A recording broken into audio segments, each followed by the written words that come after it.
Bonjour Clément, est-ce que tu peux te présenter auprès de nos auditeurs, s'il te plaît? Bonjour Alice, Clément Couturier, je travaille pour les directions diocésaines du Poitou-Charentes et du Limousin en tant que responsable du mécénat et des partenariats. Est-ce que tu peux nous raconter ton histoire avec l'enseignement catholique?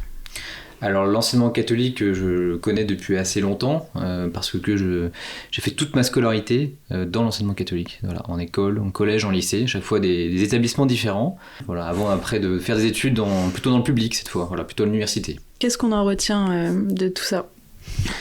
L'enseignement catholique, quand on est dedans, on se rend pas forcément compte, mais c'est après avec le temps. J'ai eu des professeurs qui m'ont beaucoup marqué, qui ont su aussi éveiller de la curiosité intellectuelle et qui ont aussi su réveiller des passions et qui m'accompagnent toujours aujourd'hui. Par exemple l'histoire, la musique, ça me passionne beaucoup. Partage-nous un professeur que tu aimerais revoir s'il nous entend. Je me souviens pas de son nom, malheureusement, je ne me souviens que de son visage. J'ai toujours été très mauvais pour retenir les noms. Mais quand je suis rentré au collège en 6e, j'ai eu un professeur d'histoire qui nous faisait la leçon sur l'Antiquité, notamment la Grèce.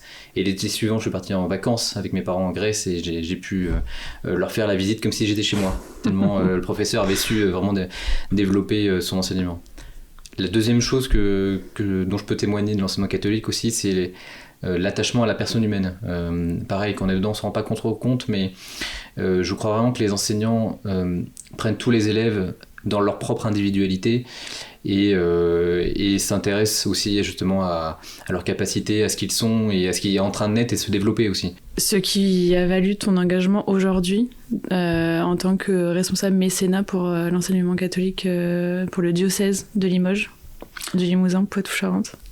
Alors ça y a participé nécessairement. Donc quand j'ai rejoint l'enseignement catholique, j'étais pas en terre inconnue. Oui, effectivement, tu as évoqué le Limousin. Donc le Limousin, c'est effectivement 2 diocèses. Alors c'est des diocèses, un territoire que je ne connaissais pas, que j'ai appris à découvrir et à aimer, et maintenant que j'aurais du mal à quitter. Mais je peux dire la même chose du Poitou-Charentes. Le Poitou-Charentes, là, c'est 3 diocèses plutôt tournés vers soit vers la mer, du côté de La Rochelle, ou soit plutôt aussi, et ça c'est intéressant, plutôt vers le nord de Sèvres, qui est tourné vers la Vendée, et là on fait le lien avec notre passion, qui est l'histoire, tournée vers la Vendée militaire, etc. On a beaucoup d'écoles catholiques qui sont implantées là-bas. Parfois dans des villages on trouve une école catholique et pas d'école publique. Donc l'attachement aussi que je porte à ces établissements, c'est aussi de les maintenir. On est tous que de passage sur cette terre, on essaie tous d'être utiles, d'avoir au moins un certain sens dans cette utilité. Et en tout cas, moi, mon petit rôle dans mon petit domaine, dans mon petit diocèse, c'est d'essayer de maintenir ces établissements dont on a hérité et dont on devrait être les passeurs pour les générations d'après. J'imagine que avoir un aussi vaste territoire n'est pas chose facile parce que chaque territoire a ses problématiques. Du coup, aujourd'hui, quel est ton rôle? De quelle manière tu l'appréhendes et de quelle manière tu arrives à te retrouver, à devoir gérer ces différences? Moi, le rôle sur ce grand territoire, ça a été donc de fédérer, première chose, de fédérer des acteurs locaux qui connaissent bien à la fois l'enseignement catholique, mais pas seulement, également le monde du don, mais aussi du don, pas que des particuliers, également celui du mécénat, pour aller vers les entreprises. Pour cela, comme le territoire est très vaste chez nous, il a fallu créer des comités locaux, avec des personnes qui connaissent bien l'endroit où ils habitent et les personnes qui la composent. Et donc nous avons créé 3 comités, un pour le Poitou avec 2 départements, un pour les Charentes 2 départements, et puis après le Limousin 3 départements. Donc c'est à peu près équilibré comme ça. Et puis après, on fait connaître un peu le projet, la nécessité d'avoir une 3e voie de financement. Bien sûr l'État, sous ses différentes formes, la participation des familles, et puis donc les dons qui viennent apporter un souffle un peu nouveau dans les plans de financement. Et donc en exposant ce projet, cette ambition, on a réussi à fédérer souvent c'est des gens qui étaient déjà des parents, donc qui connaissaient l'enseignement catholique en tant que parents, parfois qui avaient eu des responsabilités dans des appels, associations de parents d'élèves ou dans des OGEC, les organismes de gestion. Donc c'était pas des inconnus, mais voilà, il a fallu créer du lien et au bout de 4 ans, ça devient des proches, des amis. Et c'est grâce à eux que l'action, la fondation Limousin Poitou-Charentes s'est vraiment implantée dans le territoire. Qu'est-ce que tu dirais aujourd'hui à un chef d'établissement qui a un besoin crucial de financement, mais qui aurait peur de demander de l'argent ? Alors, il y a 2 questions dans cette question. La première, ce serait, je disais tout à l'heure, il faut lever les freins, les peurs, les doutes. Donc d'abord, je dirais, n'ayez pas peur. Alors, je ne me prends pas pour un pape en prenant cette expression, mais il y a un peu de ça. Un chef d'établissement, c'est d'abord un enseignant. D'accord. Il s'est formé pour être dans une classe devant des élèves. Et puis un jour, alors soit il le propose, soit on l'invite à devenir chef d'établissement, à prendre en charge une direction donc de classe, d'une équipe enseignante, de salariés au GEC, par exemple la cantine, etc. Et donc ça, il découvre un nouveau métier. Alors il a une formation, mais on ne lui apprend pas à aller chercher de l'argent. On leur apprend un petit peu à communiquer, mais pas tant que ça. Et le mécénat, la demande de dons, c'est avant tout un vecteur de communication pour un établissement. Il faut d'abord qu'ils comprennent que c'est l'occasion de faire connaître à un large public l'identité de son projet éducatif, de son projet pastoral, voilà, et son projet d'établissement. Ce qu'il faut, c'est pouvoir aussi se retrouver autour d'un besoin et d'un but commun. Voilà. Est-ce qu'il y a des problématiques qui se rejoignent entre les donateurs, que ce soit entreprises particulières et chez l'établissement, et c'est tout cela dans cette discussion, dans cette approche, c'est un peu de travail de fond avec le chef d'établissement, d'accompagnement, et bien qu'on arrive comme ça à lever ce frein-là. Et puis ensuite, il se lance dans la campagne d'appel à dons, c'était la deuxième partie de la question. Et là, je l'accompagne plus spécifiquement en documentant bien la vision, l'ambition du projet, puis son application beaucoup plus concrète aussi. On regarde un petit peu aussi les personnes qui pourraient aller solliciter dans son entourage. Il y a les parents d'élèves, mais il n'y a pas que les parents d'élèves. Il y a aussi déjà les familles au sens un peu plus large. Il y a aussi les anciens élèves, à ne pas oublier, les anciens élèves, anciens parents aussi, anciens professeurs.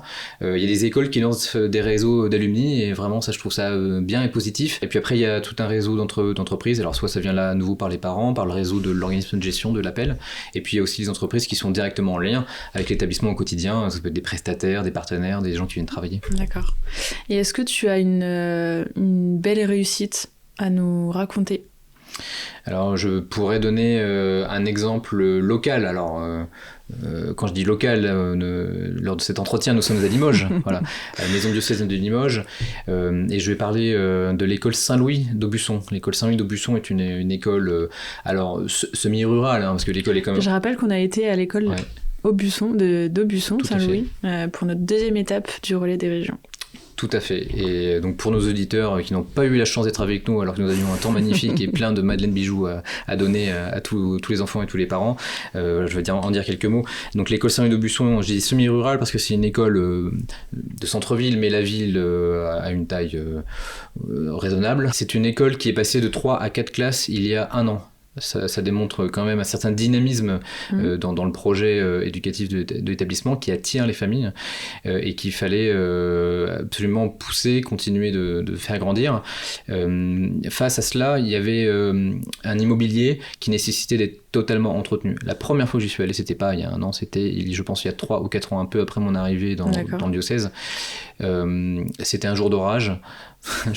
je rejoins le chef d'établissement, il me montre un peu toute la maison, une très grande maison, une belle maison d'ailleurs, et il m'amène dans les combles, et alors là je vois des bassines partout, et il m'explique qu'entre 2 classes il doit aller vider les bassines une à l'autre, voilà. Donc ça c'était son quotidien, et je suis ressorti de là, je dois le dire quand même, au départ un peu désespéré. Je me suis dit mais comment on va pouvoir les aider. Il m'avait donné un chiffrage, on parlait de plusieurs centaines de milliers d'euros dans une école de 4 classes. Ils arrivaient tout juste à l'équilibre financièrement, donc il fallait trouver beaucoup d'argent extérieur, et des centaines de milliers d'euros. On s'est dit mais ça va pas être possible, on va jamais y arriver.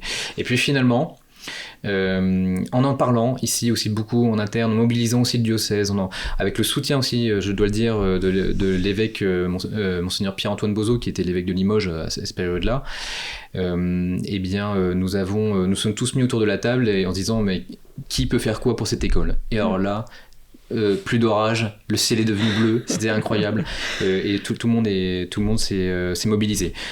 Très, très concrètement, pour que ce soit un peu plus parlant, faut bien comprendre, il fallait trouver 1 demi-million d'euros pour restaurer cette école et permettre l'accueil donc, de cette 4e classe, et en même temps du coup des 3 autres aussi, dans un équipement bien renouvelé, propre, et puis qui puisse durer pour de nombreuses années.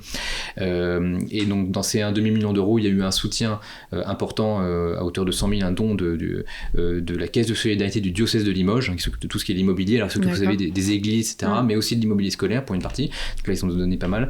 La Fondation Saint-Mathieu, vous prêtez à l'école 230 000 euros à taux zéro, et ça, c'est une chance incroyable parce que cette école n'aura pas pu obtenir cette somme-là auprès d'un organisme bancaire, donc ça a été vraiment une somme, quelque chose d'incroyable. Il y a eu également 100 000 euros qui ont été donnés par un autre fonds de solidarité. Et puis enfin, pour le reste, il restait, donc du coup, si on fait les comptes, 70 000 euros. Et pour cette somme-là, donc, l'objectif était de solliciter des donateurs. Alors là, pareil, 70 000 euros au départ, on dit waouh, c'est ambitieux. Alors, quand on se lance dans des gros projets immobiliers, il y a toujours un petit delta. Bon, maintenant, on cherche 110 pour boucler le budget, mais sur les 110, appel à nos auditeurs. Exactement. Et sur les 110, nous avons déjà bouclé 95 000 euros. Donc, nous avons encore besoin d'un dernier petit effort pour arriver au bout. Voilà. Et là, on est dans l'exemple typique du projet qui a bien fonctionné. C'est-à-dire, nous avons eu la chance d'avoir quelques grands donateurs qui ont vraiment aussi porté ce projet de campagne avec des dons très généreux, plusieurs milliers d'euros, et puis également aussi beaucoup de donateurs comme toi et moi qui avec leurs moyens avec des dons de 50, 100, 150 euros jusqu'à 500 euros, voilà. Chaque don compte vraiment, et voilà, c'est les petits ruisseaux, la grande rivière. Au départ, on est face à la montagne, on y va par petits pas, voilà, un bâton après l'autre, et puis on arrive, un jour on gravit la montagne et on arrive en haut, et puis là la vue est belle. Et là vraiment, et c'est un peu ma conclusion sur la présentation de ce projet, tu as dit que nous y sommes allés il y a 2 jours, nous avons rencontré le chef d'établissement et le président d'OGEC, évidemment. Ils étaient, j'ai trouvé, rayonnants. Voilà. Les enfants aussi. Et les enfants aussi, tous chaleureux. Enfin, vraiment, c'était, je crois, un beau moment partagé avec eux, entre la fondation et l'école, et puis la direction du diocèse, bien sûr. Moi, je suis très heureux de ça. Et maintenant, j'ai hâte d'aller à l'inauguration de l'école. Et évidemment, j'enverrai une invitation à la Fondation Saint-Mathieu et à tous les donateurs qui écoutent ce podcast, parce qu'ils auront soutenu l'école Saint-Louis d'Aubusson. On était très heureux de partager ce moment avec vous tous. Merci à toi pour ce beau témoignage, l'espérance qui en émane, et de tout, de l'avenir qui s'ouvre devant nous tous. Un grand merci et à très bientôt. Merci Alice, à bientôt.